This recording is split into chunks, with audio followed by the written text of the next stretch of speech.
ابتدا میں خدا نے زمین اور آسمان خلق کیے۔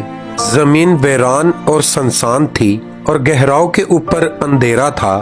پھر خدا نے کہا روشنی ہو جا، اور روشنی ہو گئی۔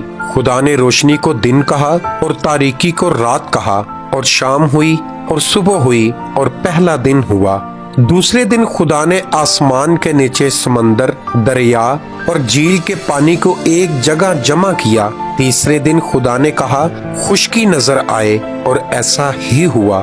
خدا نے گھاس اور پھولوں اور بیج دار بوٹیوں اور درختوں کو بھی حکم دیا پھلیں، اور ایسا ہی ہوا۔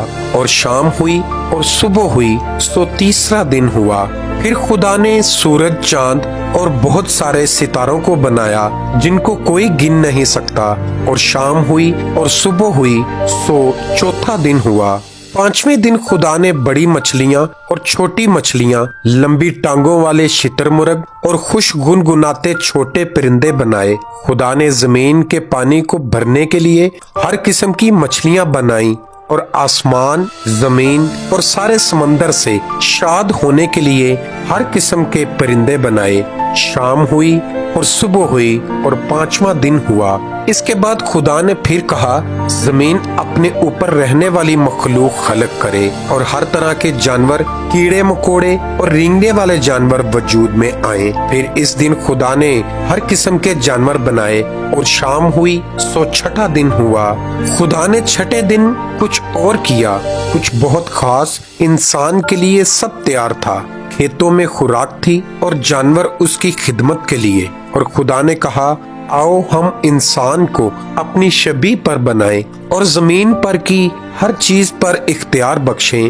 پھر خدا نے انسان کو اپنی شبیہ پر خلق کیا، اس نے اسے اپنی صورت پر بنایا۔ خدا نے آدم کو حکم دیا تو باغ عدن کے ہر درخت کا پھل کھا سکتا ہے، لیکن نیک و بد کی پہچان کے درخت کا پھل کبھی نہ کھانا۔ اگر تو اس درخت سے کھائے گا تو یقیناً مرے گا۔ اور خداوند خدا نے کہا آدم کا اکیلا رہنا اچھا نہیں، میں اس کے لیے ایک مددگار بناؤں گا۔ خدا تمام پرندے اور جانور آدم کے پاس لایا۔ آدم نے ان سب کے نام رکھے۔ یہ سب کچھ کرنے میں وہ بہت عقل مند تھا، لیکن تمام پرندوں اور جانوروں میں سے آدم کی مانند اس کا کوئی مددگار نہ ملا۔ خدا نے آدم پر گہری نیند بھیجی، اور سوئے ہوئے آدم کی پسلیوں میں سے ایک پسلی نکال لی۔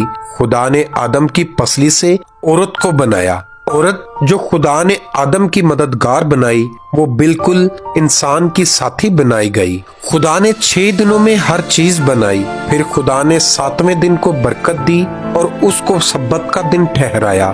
باغ عدن میں آدم اور اس کی بیوی حوا مکمل طور پر خوشی سے خدا کی تابعداری کر رہے تھے۔ خدا ان کا رب تھا، ان کا مہیا کرنے والا اور ان کا دوست تھا۔